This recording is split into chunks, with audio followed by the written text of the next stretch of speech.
Okay, for our next session, our speaker now is Dr. Mohammad Golam Jamil, researcher at TESTA, transforming the experience of students through assessment, University of Bristol, UK.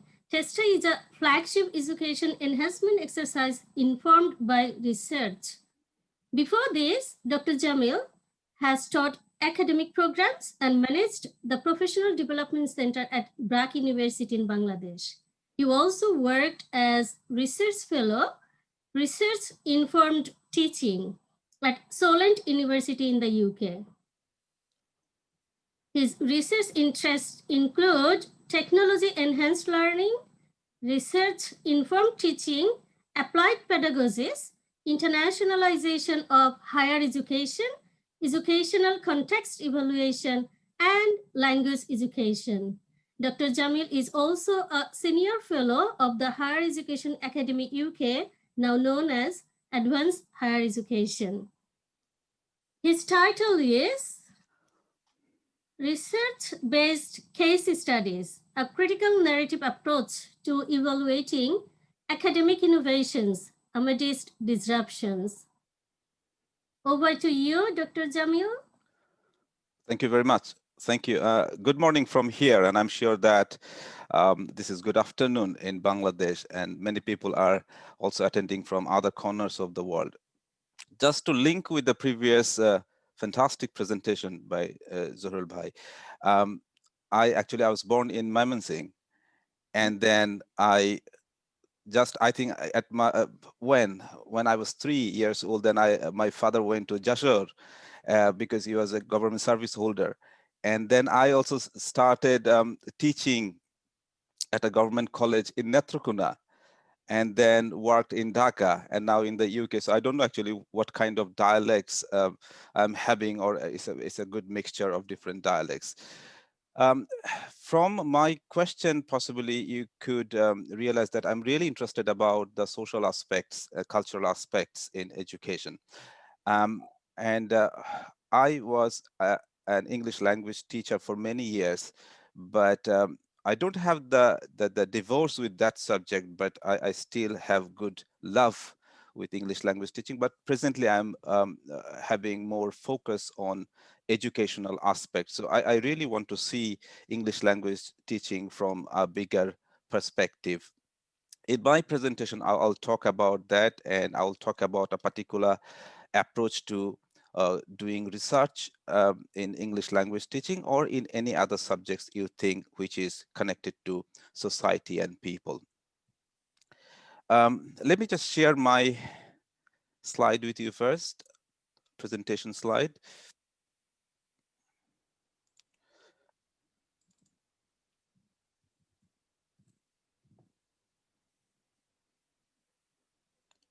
Okay.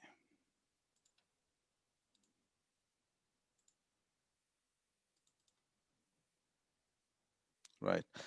Can you see it now? Okay. Let me start with a very optimistic note that vaccine is a reality now. So we are hoping better days ahead. It has been a different 1 year, and we have experienced different educational experiences as students, as teachers, as academic administrators. And who knows, after a few months, possibly we'll go back to close to normality, or just in a different environment we'll have to teach our students or learn from others. The main thing is it was a learning point. We have gone through experiences, and my question in the end would be, what have we learned from this situation and how we can take this learning further? Let me tell about the plan. I'll talk for about 15 minutes, 20 minutes. So possibly Tasnima will not need to warn me, because before her warning, I'll possibly stop myself. I'll start my presentation with the inspiration why I really want to talk about this, and I'll try to highlight 3 key terms try to explain from my perspectives about case study, narrative inquiry, and also criticality. And I will also tell you the story of my second book project, how I have included research-based case studies in that book, and what are the initial outcomes. And that may just link my expectation that in Bangladesh there will be similar kind of research, and we will also we will have an opportunity to document the narratives there. Let me just start with this fantastic quotation by Roy Bhaskar. And Roy Bhaskar is a champion critical realist theorist and a philosopher as well, because currently he is more about the dogmatic aspect, the religious aspect of truth. He's more interested about that. But he started his theories of started to share his theories and philosophies about education and how people learn. And he said that the agency and structure, let me just tell about what are agencies. Agencies are the actors of the society. The people are agencies. The policies can be agencies, but invisible agencies. And actions are agents. Some actions are visible, some actions are not visible. Even the thinking process, these are the agencies. And what he said is that if we can connect all these agencies and can see the structure, and that can help us think about the future actions and beliefs. So it is very scientific from his point of view that we need to see all the agencies and we really need to find out their connections. And that is a great inspiration. And this may sound very simple, but think about, he said it 30 years back. Now we are thinking how we can have a very holistic kind of understanding of social actions. And education is not an individual thing, it is part of our social action. And when we can relate education to real world implications and learning, that it becomes more effective. I will try to briefly explain what I understand by case study, and then I'll talk about narrative inquiry and also criticality. Case studies, you may find these case studies differently in different contexts. Like the seasoned researcher, they know that case studies are very scientific, structured method to investigate any phenomena. But I'm talking about the case studies which are generally used in books. Think about in business studies, they use case studies to make people understand about a particular situation and people's action there. So this is not that classic research approach, but the general case study, which is basically a story. And the narrative method, as you can see from the picture, that it combines action and imagination. So you will find in a narrative approach to investigation, the people's beliefs, their perceptions, and their activities. But in most cases, they talk about their experiential, what can I say? They share their experiential evidence. So we do not observe the evidence, or we do not observe the action, but we actually try to understand the action through their narration, through their examples. And if you just go through a narrative kind of report or a narrative research study, that you'll find it's like a story, and it is the combination of personal and community knowledge. So the voice of the writer is very strong there. It's very personal kind of reflections are there. And at the same time, the drawing of the community beliefs and community perceptions are also there. So it's a negotiation between personal and communal kind of understanding. We need to keep it in mind that a narrative is never static.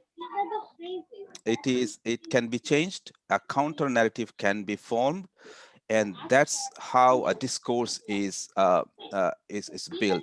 So we have one narrative, we have counter narrative, we have even the negotiated narrative, and through all the narratives, we try to understand the social actions and beliefs. So this is my understanding, might be interpreted differently by other people. Now, criticality, I think this has been discussed a lot in Bangladesh and in global academia. We want our students to be critical. We want teachers to be critical. Now, what we understand by criticality, and I was thinking of two key elements of criticality. One is having different perspectives and also having opposite views and opinions. Let me just shed light on these two areas. Now, when I talk about perspective, it can be different factors. Think about the COVID-19 situation in Bangladesh. Now, in English language teaching, there are different factors involved in this testing time, in this very difficult time. You can think it from the economic point of view, the resources of higher educational or any educational institutions. Actually, I tend to talk about higher education because I'm studying that area too much nowadays. But in education, there might be different factors, as I said. There might be cultural change in curriculum if from face-to-face to online kind of learning. You can also think it from feminist point of view, which is often ignored. And we need to think from the girl students' point of view and their problems. And we can think it from well-being perspective. I can remember a few days back, I was presenting a topic and one of the participants said that why are we ignoring the burden that the women are having in their families? Yeah, working women, actually, they have more burden than we do because they have to maintain the family, they have to cook, and at the same time, working from home possibly doesn't work that well. So these kind of factors can be considered when we think of different aspects of a particular phenomena. And we can also think from time perspective, like it can be very much vertical kind of analysis. So when we are talking about factors, horizontal, and we can compare this situation with the situations 10 years back. Or we can think of other epidemic, other crisis time and how people survived. And we can learn from there and we can also adjust it, adjust our actions. Um, and at the same time, we also need to link our future aspiration and future activities with the present learning. And that is very important. That perspective, having that kind of perspective is important. Otherwise, the research will not be sustainable. We need to focus on the future and we need to tell what we have learned through the process and what struggles or difficulties we have faced and how we overcome or we didn't overcome, we couldn't overcome. We need to document this thing, and that kind of narrative or that kind of narration is very much important. And from practical aspect, you'll see that the solid research papers are not very accessible. Even the policymakers, they do not actually bother solid research output. But those are also important. But we need to have accessible kind of write-up so that general public can read, policymakers can go through. And that's why we can also bring some sustainable changes in education. Now, when we create the narration or a narrative, we need to also consider the views of other people. Now, other people means that the people who have counter arguments, the people have different type of opinions. But we also need to establish the currency. Currency is not the money matter here. I'm talking about currency. It means that it needs to be fresh. If you consider the narrative is old or not sustainable or not relevant to the present situation, then possibly you lose the confidence of your audience and readers. And it needs to be relevant when we provide an ELT-based narration. We need to include the voice of the people of the same field. Now, if we just refer to other disciplines that possibly will also lose the credibility. But we need to have a proper balance. I'm not telling that just ignore other type of people, but we need to have the voice of our colleagues and friends. And we need to also see what the authorities they say about this, like the policymakers, the great scientists, um, the successful schools and universities worldwide. And we need to be open to accept their opinions and to also challenge their opinions. In terms of referencing, in terms of citing other people's views, we also need to be very much accurate, because we understand this is a challenging time. The situation is different and we cannot compare it with others, but we need to be very much careful when we are comparing, contrasting, or referring to other people, because this is different. And we also need to be very much sure about the purpose. Now, in a difficult situation, many people are trying different approaches to teaching and learning. Some are successful, some are not.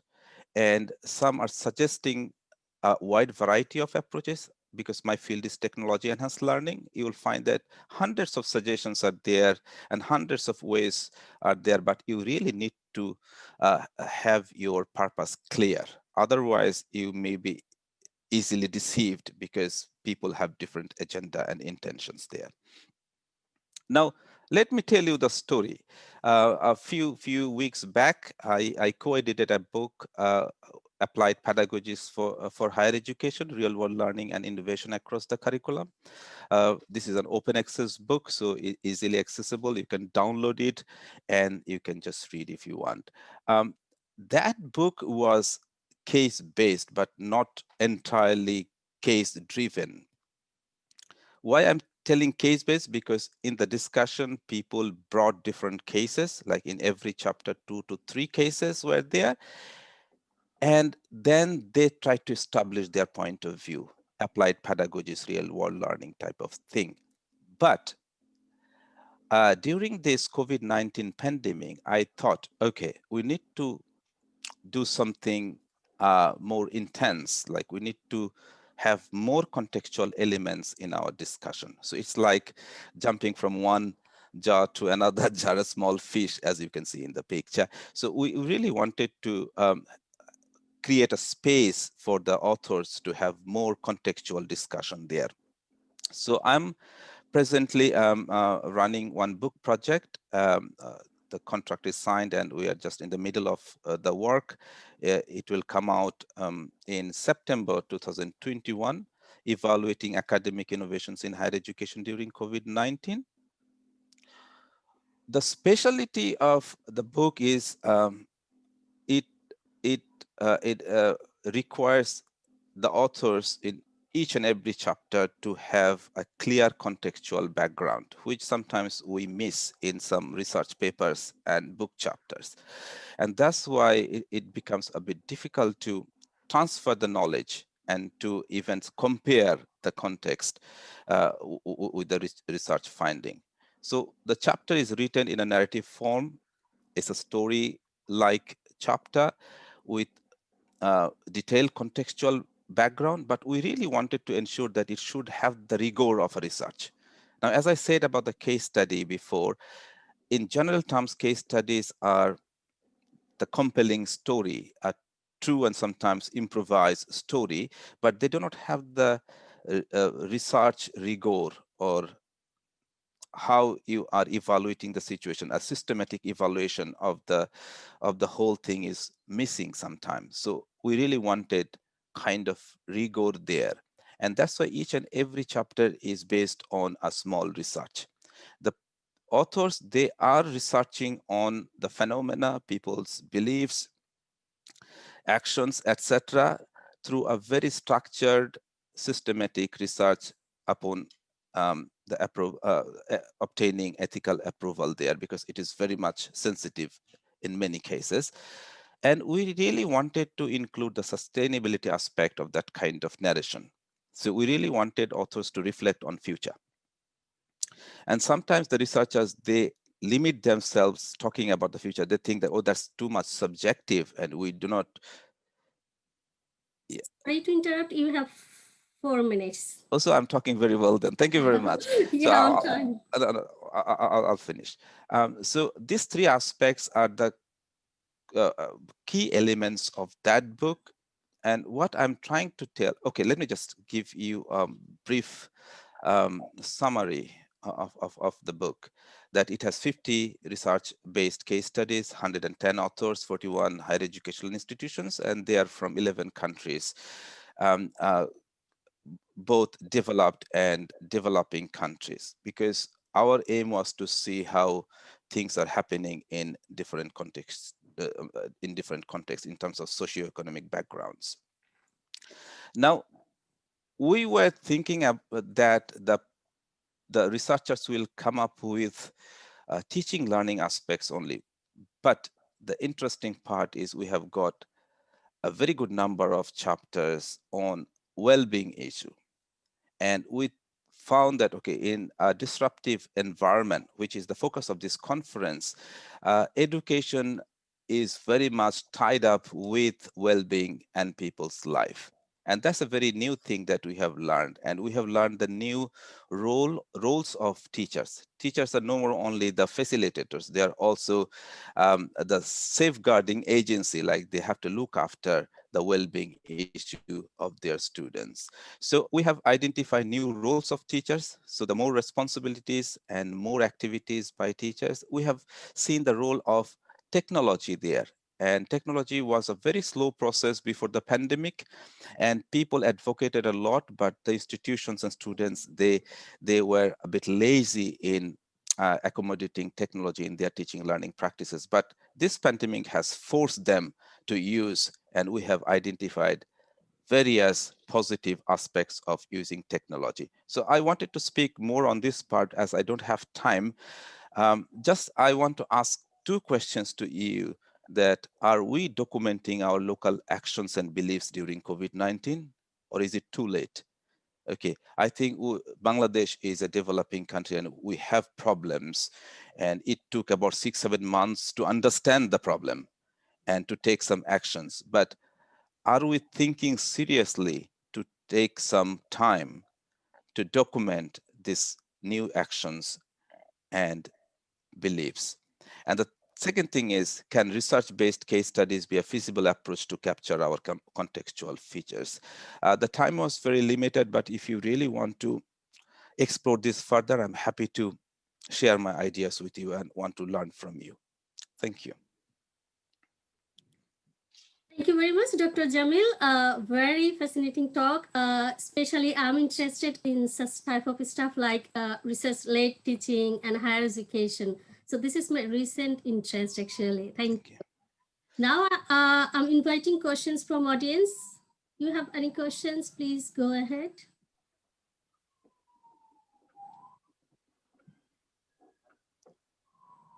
Audience, any questions?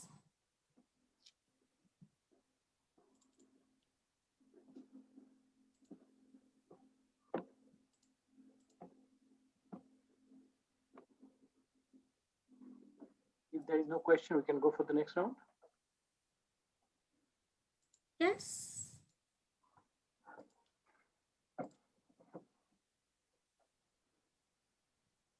Okay, no questions.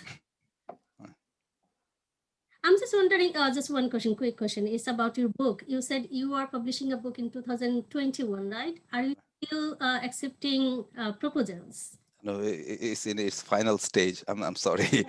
Okay. Next I next was time. looking for you in Facebook, then I didn't find you. But now I can. Okay, next time. Next time. I'll be in Definitely. touch. Thank you.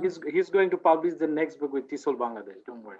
No, that's for sure. That's with for us, sure. yeah. Thank you, Jamil. Thanks to Dr. Mohammad Golam Jamil for wonderful talk, and thanks to Dr. Tasnima Akhtar for smoothly conducting both sessions. We have a certificate for Dr. Mohammad Golam Jamil. Thank you, SM Atikur Rahman, for showing the certificate. Thank you.